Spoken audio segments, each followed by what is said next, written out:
সামনে যারা আছে ফোনগুলো নামাও। আজকে আমরা সত্যি খুব মানে খুশি বলবো না, আমাদের সুর আমার চোখে জল এসে গেছিল, কারণ একটু পরে জানতে পারবেন আপনারা এই মানুষগুলোর সঙ্গে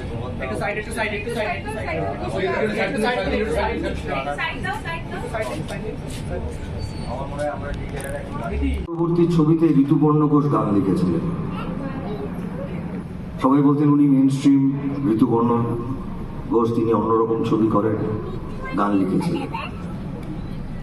স্বপনদার একটা ছবিতে আমি যখন বলেছিলাম দেবজ্যোতি মিশ্রকে দিয়ে মিউজিক করাতে, স্বপনদা বলেছিল মেন স্ট্রিম ছবিতে দেবজ্যোতি মিশ্র গান করবে। সেই ছবির গান এখনো সুপার, সখী তুমি গান।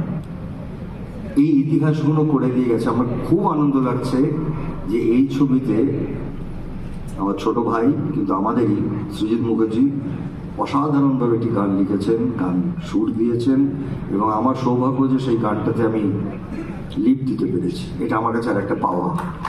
Thank you so much. এরপরে হোস্ট, এরপরে পরিচালক অশোকজির জন্য একটি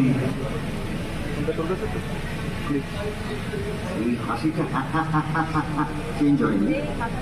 হঠাৎ এই লোকটা প্রথমে আমার সঙ্গে আমার জীবনের প্রথম আলাপটা বলি। অনুপ বলে একজন ছবি বানাতে চান, তিনি বাংলা সিনেমায় এখন অনেক টাকা পয়সা লাগাচ্ছেন, 3-4টে ছবি একসাথে করবে। আমার তখন একটা ম্যান্ডেভিলায় ফ্ল্যাট ছিল, বেশ ভালোই ফ্ল্যাট ছিল, অনেক দেখতে ছিল। সো অনুপ নিয়ে আসলো। আমি প্রথম অশোকের কাছে দেখলাম, দেখে বললাম চা কফি খান, তারপরে বললাম আপনি কী করেন?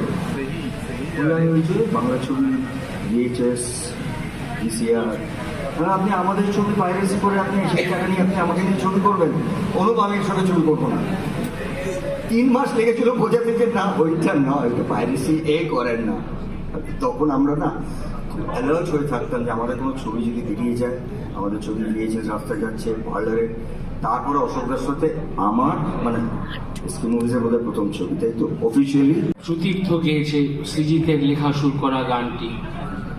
তারপরে আরমান রশিদ খান, রশিদদার সুযোগ্য পুত্র, সে গেয়েছে। দেবান গেয়েছে, নতুন একজন গেয়েছেন সৃজিতা মিত্র, পাপন গেয়েছে, অন্তরা মিত্র গেয়েছে। সো ইটস বুকেটা খুব বড়। আর একটা সিনেমা করার সময় একটা পরিবার তৈরি হয়, যে পরিবারটার সঙ্গে রেগুলার ওঠা বসা, ঝগড়া ঝাঁটি, অশান্তি, কিন্তু সব গিয়ে ওই রিলিজের দিনে শেষ হয়। কিন্তু রিলিজের দিনে আরেকটা জিনিস শুরু হয়, সেটা হচ্ছে মিস করার অভিমান। সেদিনকে থেকে না আর আমাদের ওই ডেইলি যোগাযোগটা কমে যাবে। আমরা যতই বলি যোগাযোগ রাখবো, ওটা কমে যায়। এই জন্য সেইটার একটা অভিমান শুরু হয়।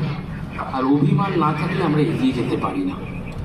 এইটুকুনি বলবো, আপনারা সবাই বড়রা ভালো থাকবেন, আমার সমবয়সীরা ভালো থাকবেন, ছোটরা ভালো থাকবেন। আর যারা যারা অভিনয় করেছেন তাদের সবার নাম নিতে গেলে দ্য লিস্ট ইজ লং। সবাইকে আন্তরিক ধন্যবাদ, কৃতজ্ঞতা। আর সবাই ভালো থাকবেন। আমি সৃজিতকে 2 কথা বলার জন্য বলছি। মিস করে যাই, প্লিজ অভিমান করে বাইরে থাকো না, বলো আমিও আছি। সিজা চলে আয় প্লিজ। বাবা তোর তো মানে সিনাল কেউ নেই, বাইরে সব বাইরে। আমাকে ছাড়া যদি অন্য কাউকে নিয়েছো,